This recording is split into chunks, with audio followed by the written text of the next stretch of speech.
이 시간 말씀 찾아보겠습니다. 잠언 1장 1절에서 7절까지의 말씀입니다.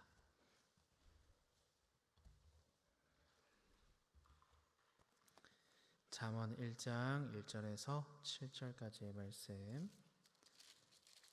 제가 가진 성경은 구약 성경 910면에 있습니다. 우리 함께 읽겠습니다. 다윗의 아들 이스라엘 왕 솔로몬의 잠언이라. 이는 지혜와 훈계를 알게 하며 명철의 말씀을 깨닫게 하며 지혜롭게 공의롭게 정의롭게 정직하게 행할 일에 대하여 훈계를 받게 하며 어리석은 자를 슬기롭게 하며 젊은 자에게 지식과 근신함을 주기 위한 것이니 지혜 있는 자는 듣고 학식이 더할 것이요 명철한 자는 지략을 얻을 것이라. 잠언과 비유와 지혜 있는 자의 말과 그 오묘한 말을 깨달으리라. 여호와를 경외하는 것이 지식의 근본이거늘 미련한 자는 지혜와 훈계를 멸시하느니라. 아멘. 우리 이 시간 하나님이 주신 지혜라는 제목으로 은혜 나누고자 하는데요, 우리 옆에 계신 귀한 성도님과 이렇게 인사했으면 좋겠습니다. 지혜로운 그리스도인이 됩시다. 인사해볼까요? 지혜로운 그리스도인입니다. 자, 한 번은 더 할 텐데 여러분 미소를 장착하셔야 됩니다. 어려우신 분 이렇게 연습을 좀 하시고요, 웃으시면서 한 번 더 인사하겠습니다. 지혜로운 그리스도인이 됩시다. 지혜로운 그리스도인이 됩시다. 아멘. 감사합니다. 여러분에게 한 가지 질문을 드려보겠습니다. 여러분은 얼마나 지혜로운 사람입니까? 내가 살아가는 이 환경 속에서 하나님이 허락하신 이 곳에서 나는 얼마나 지혜롭게 살아가고 있습니까? 세상이 말하는 지혜는 원인을 이해하는 것, 그것을 얼마나 빨리 이해하고 정확하게 행동하는 것이 지혜로운 자라고 말하는데요, 즉 이 시대의 흐름에 맞게 빨리 이익과 타산을 계산해서 나에게 유익이 되도록 행동하는 것을 세상은 지혜롭다라고 말합니다. 반대로 그렇게 이 시대의 흐름에 못 맞춰서 이 물살에 못 타서 매번 손해보고 성공하지 못하고 그저 그렇게 살아가는 삶은 과연 지혜롭지 못한 삶입니까? 우리는 그리스도인으로서 하나님의 자녀로서 이 세상을 어떻게 지혜롭게 살아가야 합니까? 혹시 여러분 중에 이 세상의 지혜를 따르지 못하는 것 같아서, 유행에 뒤처지는 것 같아서 마음이 불안하고 걱정이 몰려오는 분은 없습니까? 세상의 지혜와 하나님의 지혜 사이에서 머뭇하면서 무엇을 따를지 고민하는 분은 없으십니까? 오늘 나누는 이 말씀이 하나님의 지혜를 품은 자로 믿음으로 담대하게 이 세상을 살아가는 힘과 능력이 되길 예수님의 이름으로 축복합니다. 우리가 세상의 지혜가 아닌 하나님의 지혜로 우리의 삶을 살아내는 참된 그리스도인들이 되기를 원합니다. 그리하여 이 말씀이 이 참된 지혜를 쫓아가는 우리의 삶의 시작과 과정이 되길 예수님의 이름으로 축복합니다. 오늘 함께 살펴볼 것은 이 지혜의 근본은 하나님을 경외하는 것이다 라는 것인데요, 여러분 참된 지혜라는 것은 언제 어디에서부터 시작됐을까요? 어떻게 생겨났을까요? 여러분, 이것은 곧 이 세상은 어떻게 창조되었습니까? 와 같은 질문입니다. 여러분, 이 세상이 어떻게 창조되었습니까? 저절로 생겨난 것이죠.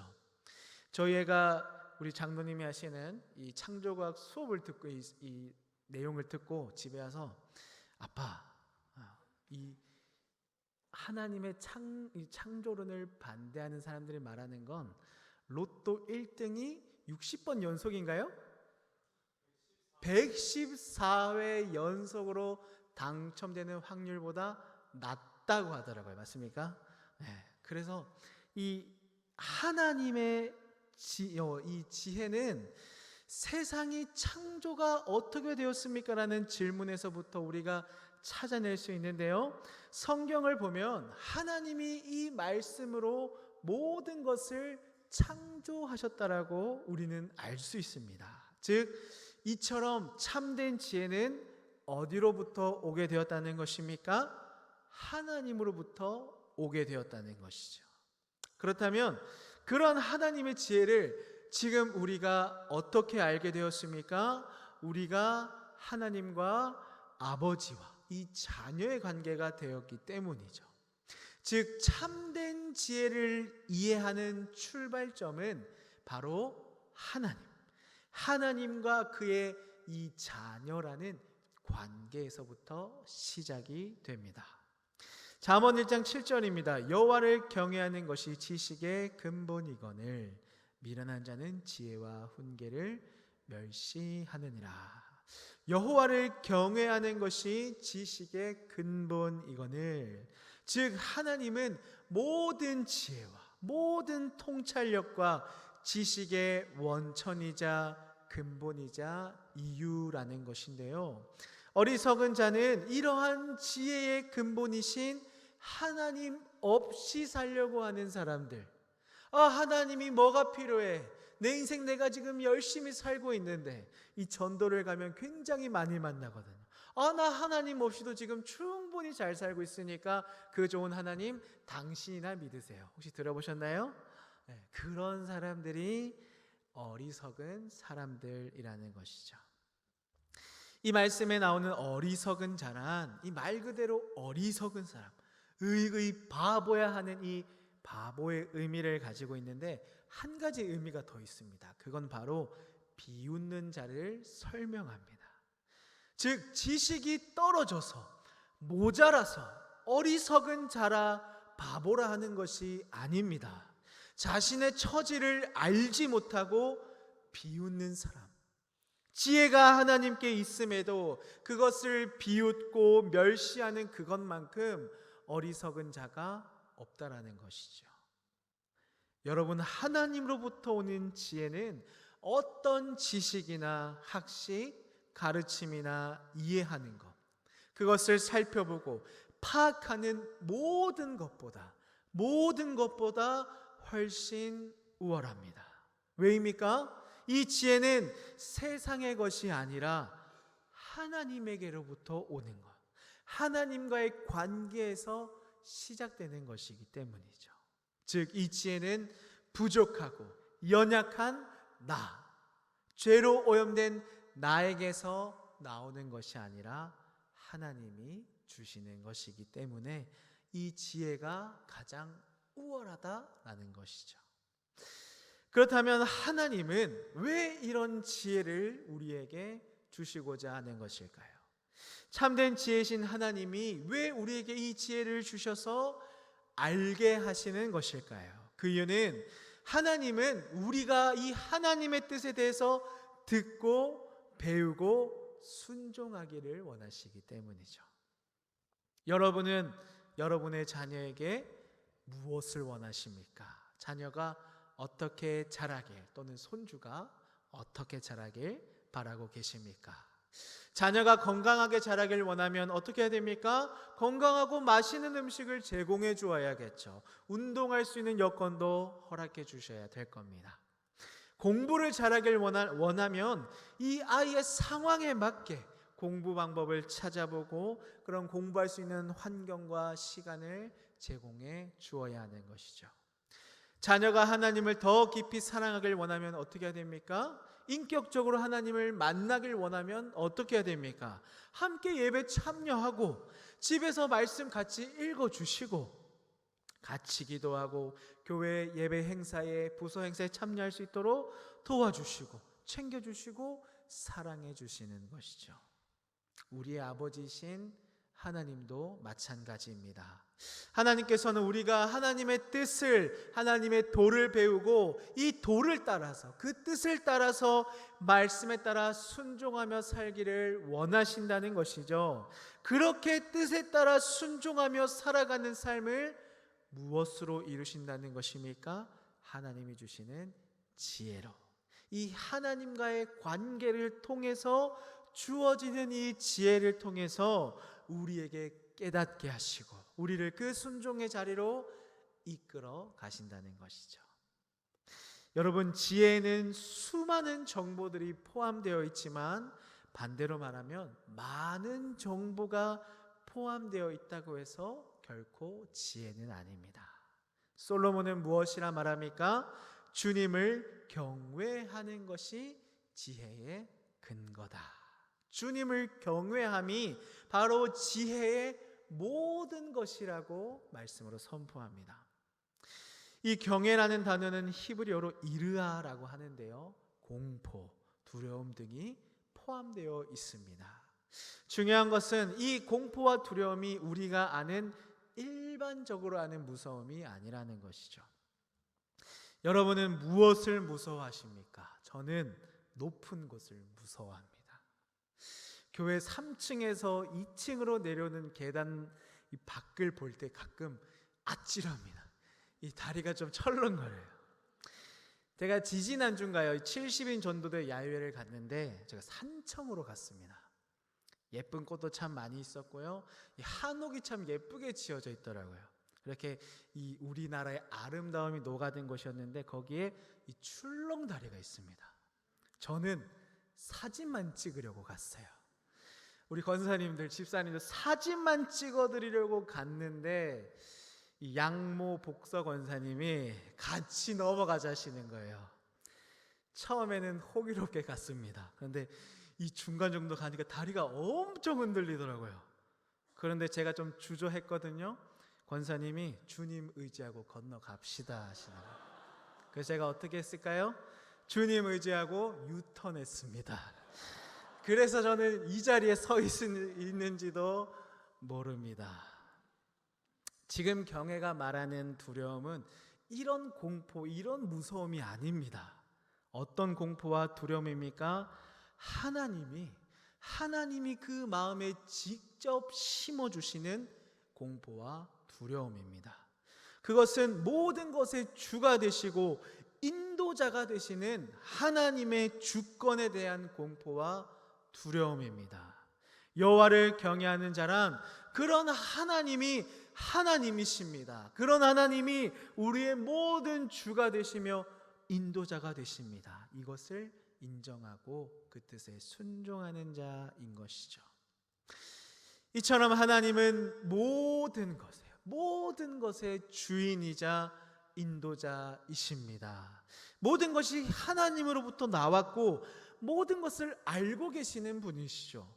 배울 필요도 없으시고 새롭게 생각할 필요도 없습니다. 모든 것의 주관자이시고 이끌어 가시는 이런 주님을 경외하지 않는다. 이것만큼 어리석은 일은 없다는 것이죠. 하나님은 참된 지혜로 나아가는 여러 가지 통로 중에 한 가지가 아닙니다.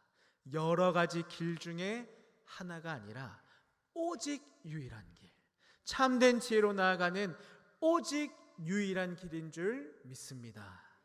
이러한 성경적인 관점에서 보면 주님을 경외하지 않거나 그분의 길로 행하지 않는 사람은 결코 지혜를 얻을 수 없는 것이죠. 즉 하나님께 순종하지 않으면, 온전히 나아가지 않으면 결코 지혜를 얻을 수 없다는 것입니다. 다른 식으로, 다른 방법으로는 없습니다. 먼저 주님께 나아가고 주님을 의지하며 은혜를 구하는 자에게 하나님이 지혜를 부어 주신다는 것이죠. 그렇기 때문에 지혜의 근본이신 하나님을 경외해야 합니다. 두렵고 떨리는 마음으로 그의 하나님 되심을 인정하고 그 뜻에 순종하며 살아가는 저와 여러분이 되길 예수님의 이름으로 축복합니다. 두 번째로는 지혜는 하나님을 신뢰하는 믿음으로 인도한다라는 것인데요. 우리 14장 6절 말씀 같이 한번 읽어볼까요? 거만한 자는 지혜를 구하여도 얻지 못하거니와 명철한 자는 지식 얻기가 쉬우니라. 아멘. 사람들이 말하는 명언 중에 이런 말이 있습니다. 자기 자신을 믿어라. 그러면 당신이 어떻게 살아야 할지를 알게 될 것이다. 세상은 누구를 믿어야 한다고 말합니까? 나 자신을 믿으라 라고 말하는 것이죠. 물론 어떤 의미에서 스스로를 믿음으로 이 어느 정도의 자신감을 갖는 것은 바람직하고 좋은 일입니다. 그러나 여기서 말하는 자기 자신을 믿는다는 것은 자신을 이 삶의 방식으로 세워버린다는 것이죠. 즉, 이 마음의 보좌 위에 앉아 있는 것, 내가 최고가 되는 것, 그 무엇보다 자신이 모든 것 위에, 심지어 하나님 위에 올라서 있는 것을 말합니다. 즉, 교만함이죠. 시편 1편 1절입니다. 복 있는 사람은 악인들의 꾀를 따르지 아니하며 죄인들의 길에 서지 하며 오만한 자들의 자리에 앉지 아니하고. 아멘. 제가 학교를 다닐 때 구약을 전공하신 목사님이 이 말씀을 가지고 설교를 하신 적이 한 번 있는데요. 그 설교는 이런 내용이었습니다. 복 있는 사람 주위에는 악인들이 아주 가득 차 있다. 우리는 이 말씀으로 악인들의 특징으로 표현되는 악인, 죄인, 오만한 자라는 세 가지 특성으로 묘사되는 불경건함이 어떻게 이 절정으로 치닫는가를 볼 수 있다. 즉, 단번에 죄의 절정에 극치에 갑자기 다다르는 사람은 없다라는 것이었는데요. 즉, 이러한 이 불경건함의 절정, 점점 올라가는 극치가 무엇이라는 겁니까? 오만, 교만함이라는 것이죠. 여러분, 자신을 믿는다는 것은 너무나 어리석은 일입니다. 왜입니까? 하나님을 믿는 것이 아니라 너무나 연약하고 부족한 내 자신을 믿도록 인도하기 때문입니다. 잠언 3장 1절에서 10절 말씀인데요. 내 아들아, 나의 법을 잊어버리지 말고 내 마음으로 나의 명령을 지키라. 그리하면 그것이 내가 장수하여 많은 해를 누리게 하며 평강을 더하게 하리라. 인자와 진리가 내게서 떠나지 말게 하고 그것을 내 목에 매며 내 마음판에 새기라. 그리하면 내가 하나님과 사람 앞에서 은총과 귀중히 여김을 받으리라.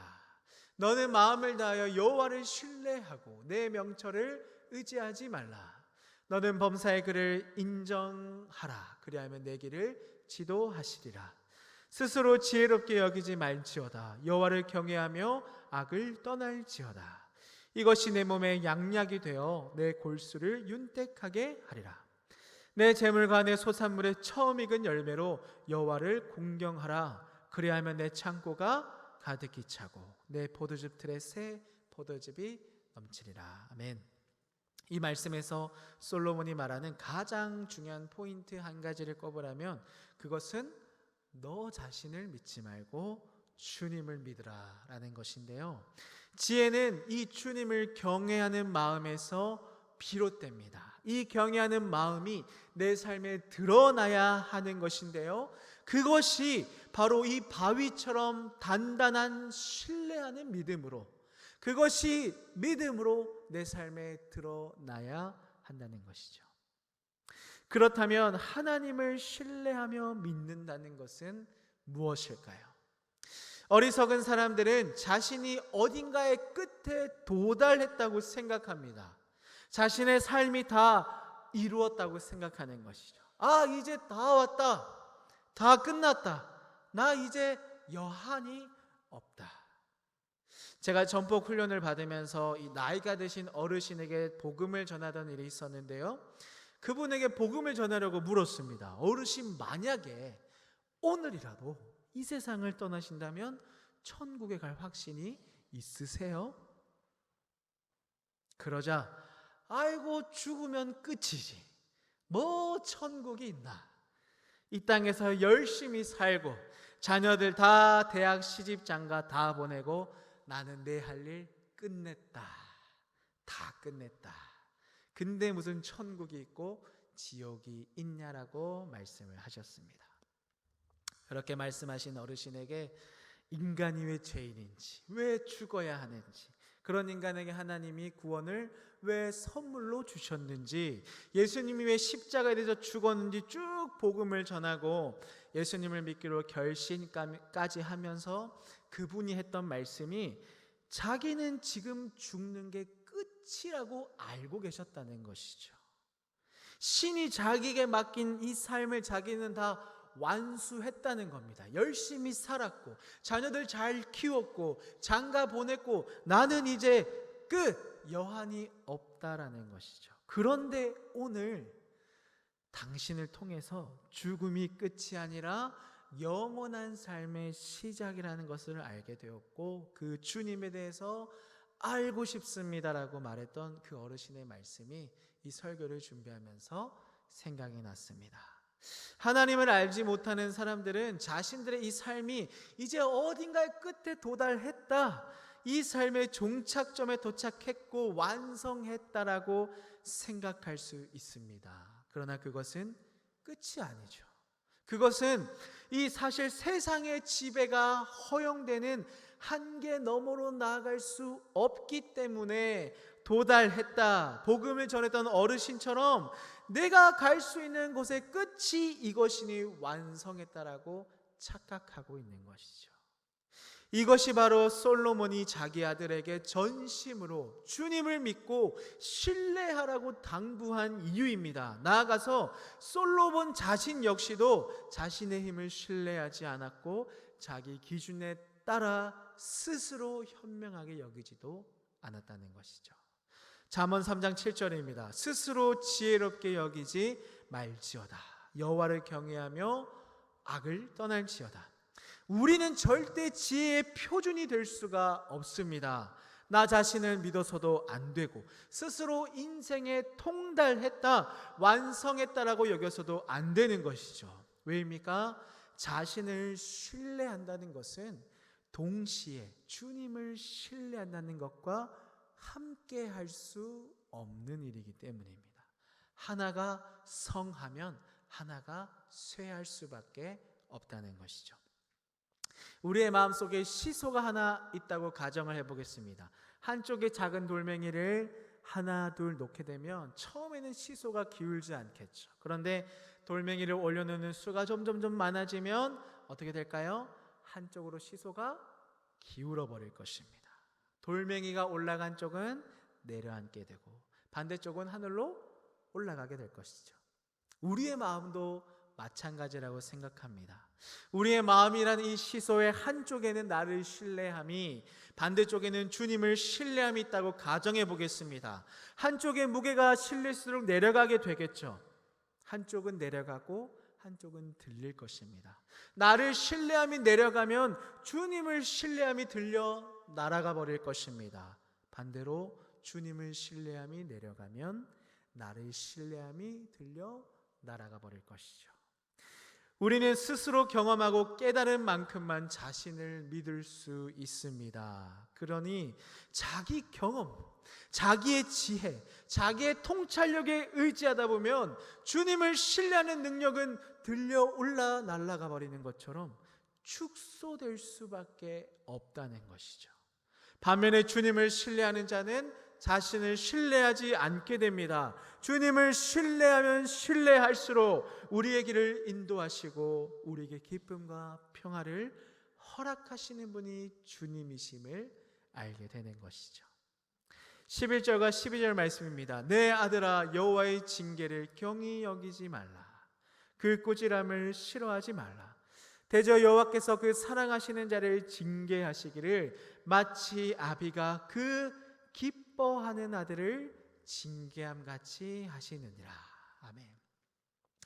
그러한 이 신뢰의 과정, 신뢰가 성장하는 과정에서 반드시 따라오는 것이 있는데요. 그것은 이 징계, 꾸지람입니다. 즉 이 신뢰는 고통을 견뎌내는 것을 말하는데요. 이것은 하나님 왜 나에게 이런 고난을 주십니까? 라는 질문에 대한 정답이 되기도 합니다. 그것은 바로 하나님을 더 신뢰하는 자리로, 하나님을 신뢰함이라는 이 마음의 시소가 더 무겁게 내려갈 수 있도록 내 마음속에 확실하게 자리 잡을 수 있도록 하기 위함이라는 것이죠. 우리가 성장하고 성숙하며 거룩해지기를 원하시기에 우리에게 시련과 역경을 보내시는 하나님이신데요, 이것을 솔로몬은 아들을 기뻐하는 아버지로 비유하는 것이죠. 아버지는 아들을 진심으로 기뻐하기에 징계합니다. 아들이 엇나가는 것을 알고도 아이를 훈육하지 않을 부모가 어디 있겠습니까?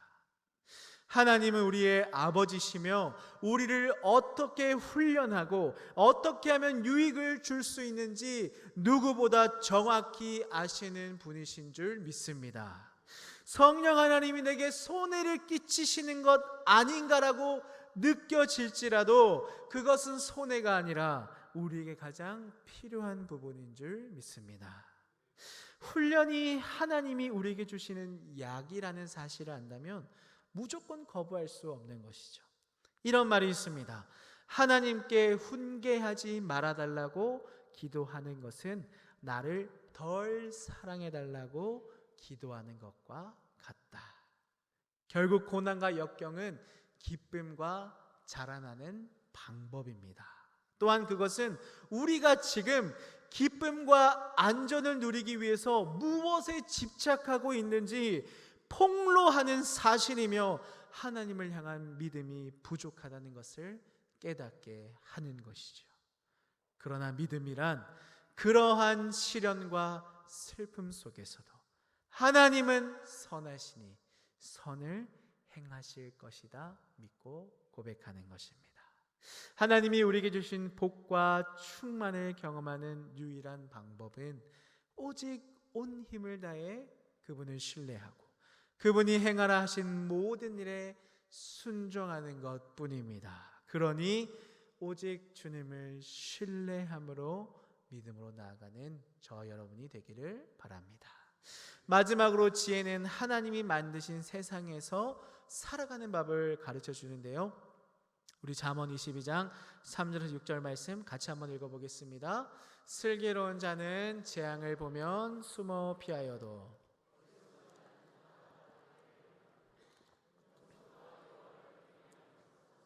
재물과 영광과 생명이니라. 패역한 자의 길에는 가시와 올무가 있거니와 영혼을 지키는 자는 이를 멀리 하느니라. 마땅히 행할 길을 아이에게 가르치라. 그리하면 늙어도 그것을 아니하리라. 아멘. 여러분, 주님의 말씀을 듣기만 하고 행하지 않으면 어떻게 될까요?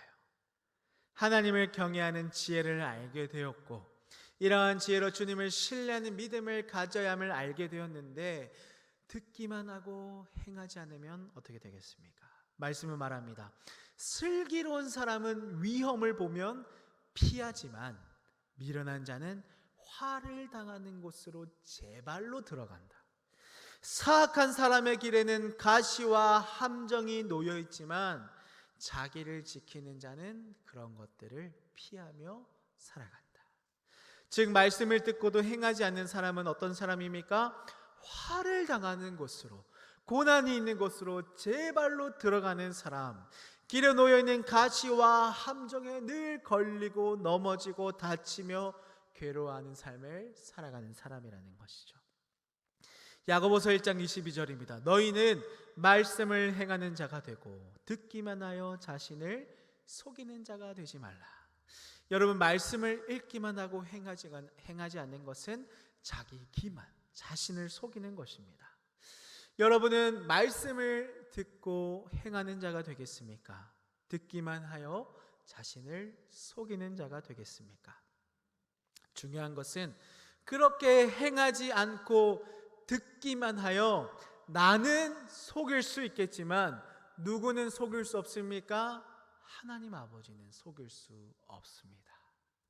그렇기 때문에 우리는 우리가 아는 사실에서 그치는 것이 아니라 하나님의 말씀대로 살기를 노력해야 하는 것이죠. 하나님의 말씀 앞에 우리는 어떻게 순종하고 있습니까? 하나님의 말씀 앞에 얼마나 그 말씀대로 살아가기를 노력하고 있습니까? 하나님이 원하시는 것은 우리가 말씀을 배우는 데서 그치지 않고 말씀대로 행하기를 원하시는 것이죠. 우리는 이렇게 생각합니다. 내가 알면 변화가 일어나겠지. 그래, 알았으니까 그렇게 살아가겠지. 여러분, 아는 것이 물론 필요하지만 중요한 것은, 예수님께서 우리에게 원하시는 것은 아는 데서 그치는 것이 아니라 아는 것에서 아는 대로 순종하는 것인 줄 믿습니다. 말씀을 아는 대로 순종하는 것은 재정 문제, 양육, 자녀 모든 문제 속에서, 세상을 대하는 나의 모든 태도 속에서, 모든 삶의 영역에서 요구되고 있습니다. 그렇기 때문에 우리의 삶에서 하나님의 지혜가 필요하지 않는 곳은 하나도 없는 것이죠. 하나님은 우리에게 줄곧 말씀하시고 알려주십니다. 문제는 우리가 그 말씀에 듣고 순종하고 있는가? 하나님이 지시하는 뜻대로 내가 살아가고 있는가? 하나님을 신뢰하는 믿음으로, 지혜로, 말씀대로 살아가는 삶, 아는 곳에서 아는 데까지 순종하며 나아가는 저 여러분이 되길 예수님의 이름으로 축원합니다. 고린도전서 1장 30절입니다. 너희는 하나님으로부터 나서 그리스도 예수 안에 있고, 예수는 하나님으로부터 나와서 우리에게 지혜와 의로움과 거룩함과 구원함이 되셨으니. 아멘. 사랑하는 성도 여러분, 우리를 구원하신 예수님은 지혜로운 삶을 사셨습니다. 지혜 그 자체셨죠. 눈으로 볼 수 있는 하나님의 지혜가 바로 예수 그리스도십니다. 그런 주님이 어떻게 사셨습니까? 세상이 볼 때 어리석고 미련한 삶을 사셨죠. 그러나 그 지혜가, 그 미련함이, 그 어리석음이 우리를 위한 유일한 구원의 은혜가 되었습니다. 예수님의 죽음과 부활로 인해 우리는 주님을 알고 따를 수 있게 되었습니다. 주님을 경외하며 모든 믿음을 주님께 맡길 때 주님은 우리를 세상에서 주님의 복음을 선포하는 자, 그 이름을 드러내는 자, 지혜로운 자로 세워가실 줄 믿습니다. 그 지혜가 충만한 삶을 살아가는 저와 여러분의 모든 가정과 삶이 되길 예수 그리스도의 이름으로 축원합니다. 기도하겠습니다.